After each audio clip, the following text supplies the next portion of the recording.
திருப்பாவை பாசுரம் 21.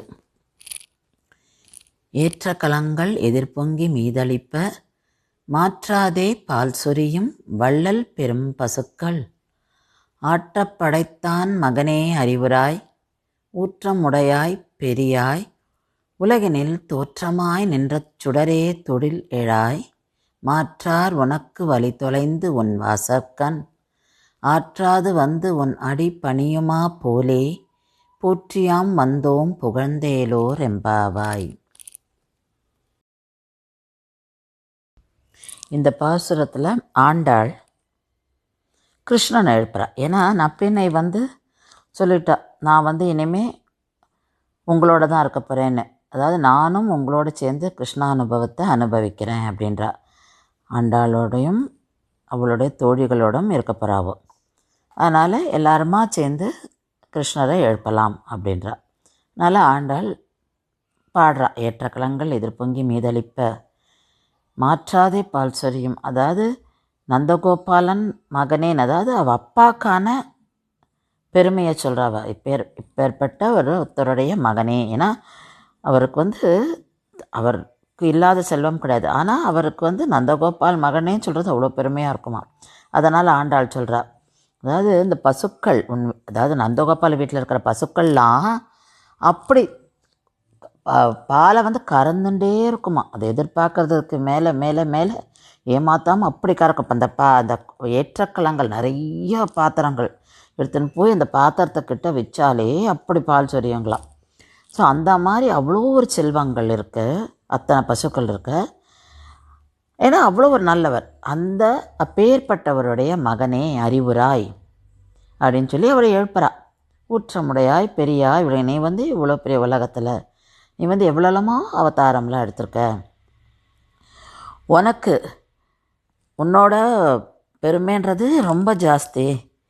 நீ வேதத்துக்கெல்லாம் அப்பால் பட்டவன் தான். வேதமே நமக்கு எந்த காலத்தில் தோணித்துன்னு சொல்ல முடியாது, அதுக்கும் முன்னாடி இருந்தவன் நீ. அதனால் நீ உனக்கான காலமே நிர்ணயிக்கப்பட மாட்டாது. நீ அந்த மாதிரி ஒரு காலம் தொட்டு நீ இருந்துகிட்டே இருக்க அப்படின்னு சொல்லி அவருக்கான அந்த பழமையும் பெருமையும் அவள் சொல்கிறா. ஊற்றமுடையாய் பெரியாய் உலகினில் தோற்றமாய் நின்ற சுடரே, நீ எங்களுக்கெல்லாம் ஒரு ஞான ஒளி. நீ ஒரு சுடராட்டம் இருக்க, அந்த சுடர் எங்களுக்கு ஞானம் கொடுக்கறது அப்படின்னு சொல்லி இவ சொல்கிறா. எழுந்துக்கா தொழில் எழாய் அப்படிங்கிறா. மாற்றார் உனக்கு வழி தொலைந்து, எல்லாரும் அதாவது இந்த பகைவர்கள்லாம் உங்ககிட்ட தூத்து போய் சரணடைகிறா. அவள்லாம் உன்னை பார்த்தாலே, நீ இந்த ஆயுதம் எடுத்தாலே அவள் பயந்து போயிடுறா. பயந்து எல்லாரும் உங்ககிட்ட சரணடைகிறா. இப்படி இரண்யகசிபு பண்ணா, இப்படி ராவணன், அதெல்லாம் அவள்லாம் தூத்து உங்ககிட்ட நிற்கிறான். நாங்கள் உன்னை எதுக்கவே இல்லை, நாங்கள் உன்னை ஒரு பக்தியோடு தான் உன்னை அழைக்கிறோம், பக்தியோடு தான் உன்னை பார்க்க வரோம். உன்னோட வீட்டு வாசலில் நாங்கள் ரொம்ப நேரமாக நின்றுட்டுருக்கோம், உன்னை கேட்டுட்டே இருக்கோம். உன்னோட திருவடியிலே நாங்கள் சரணடையணும். நீ விபீஷ்ணனுக்கு சரணாகதி கொடுத்த, விபீஷ்ணன் சரணாகதி கேட்ட உடனே அங்கே சுற்றியில் இருக்கிறவெல்லாம் வேண்டான்னு சொல்லியும் நீ கொடுத்து அவனுக்கு அந்த ஒரு அவனுடைக்கான பதவியும் வாங்கி கொடுத்த. நீ அதாவது அந்த ராஜ்யத்தையும் வாங்கி கொடுத்த. நீ அந்த மாதிரி ஒரு கருணை மிக்கவன். உனக்கு யாருக்கு என்ன பண்ணணும்னு உனக்கு தெரியும்.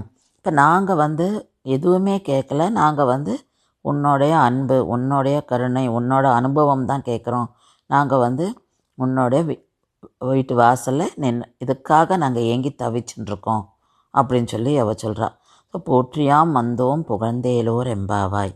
அதனால் வா, எங்களுக்கு அந்த அனுபவத்தை கொடு, நாங்கள் எல்லோரும் சேர்ந்து உன்னோட அந்த அனுபவத்தை அனுபவிக்கிறோம் அப்படின்னு சொல்லி சொல்கிறான். இதில் கண்ணனுடைய அந்த அதாவது பெருமாளோட அத்தனை கல்யாண குணங்களையும் அவள் சொல்கிறா. அவரால் நம்ம எல்லாம் எப்படி பிரகாசிக்கிறோம் அதை சொல்கிறா. நப்பிண்ணையை அப்படி அவளை பாடி பாடி நப்பிண்ணையும் இவாளோட சேர்த்துன்றா. நப்பிண்ணை இவாளோட வந்துடுறா. இப்போ எல்லாருமா சேர்ந்து நோன்புக்கு கிருஷ்ணரை கூப்பிட்றாள்.